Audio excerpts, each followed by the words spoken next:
Une place de la mairie aménagée comme le point de référence de la commune. Actuellement, le centre de la Ravoire n'existe pas parce que c'est un patchwork et aucun élément existant ne se rattache à des éléments de site forts. Et le site, il est marqué par 2 collines et un ruisseau. Ça, c'est la base. Donc nous, on a décliné l'idée d'un espace public transversal qui part de la mer et va jusqu'à l'hôtel de ville, de l'urbain vers le naturel. Et cet espace public croise une structuration urbaine plus forte, qui est d'abord la composition d'un front.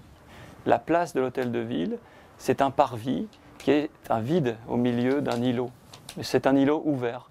On garde des perméabilités sur les axes majeurs, ici, sur l'église Saint-Étienne. Ici, une très grande perméabilité qui aboutit au ruisseau de la mer, qui est un espace naturel, reterrassé, sous forme de plage, et qu'on a appelé le tapis vert, un espace de terrasse et de quai orienté au sud, très commerçant. Un écoquartier à haute qualité environnementale. Alors, l'aspect écologique du projet, en fait, il est global. C'est d'abord une bonne réponse par rapport à l'orientation du soleil, c'est-à-dire la possibilité que chaque appartement puisse jouir du soleil été comme hiver. C'est un travail sur les volumes et sur les masques solaires. C'est également une bonne réponse par rapport au sol. Notre idée, c'est d'avoir un urbanisme bocagé. Et en fait, on draine les eaux pluviales de circuits tertiaires en circuits secondaires, en circuits primaires qui vont se jeter dans la mer, mais tous ces circuits, en fait, ce sont des espaces paysagers qu'on appelle des nous.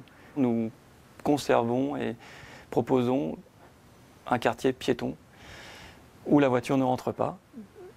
Et pour ça, des cheminements piétons très aisés, une offre au niveau des parcs vélos ou des garages vélos, et puis des stationnements qui permettent une proximité des commerces, qui permettent aussi aux gens de se garer près de chez eux, mais sans que ces voitures envahissent cette centralité piétonne. L'humain, au cœur de la ville. Alors sur le plan social, le projet reprend les services publics que souhaitait réhabiliter la commune, un pôle santé, les salles d'accueil de jeunes ou d'enfants, restaurants scolaires, etc.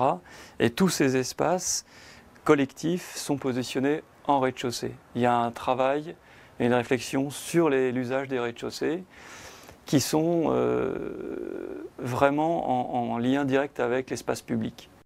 Une somme d'ingrédients bien dosés qui font du projet Centre-Ville un modèle de développement durable.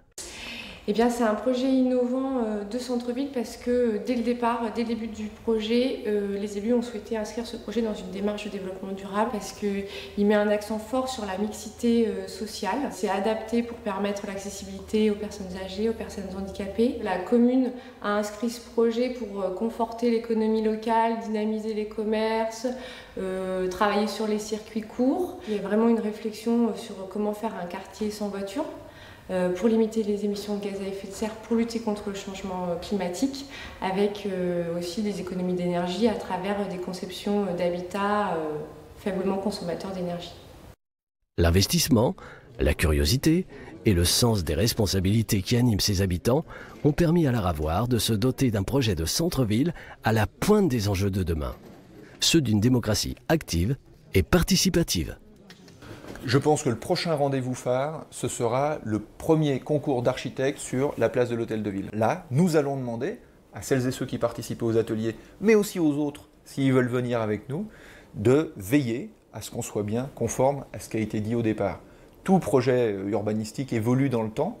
Il faut simplement que cette évolution, ce soit un progrès et pas une régression.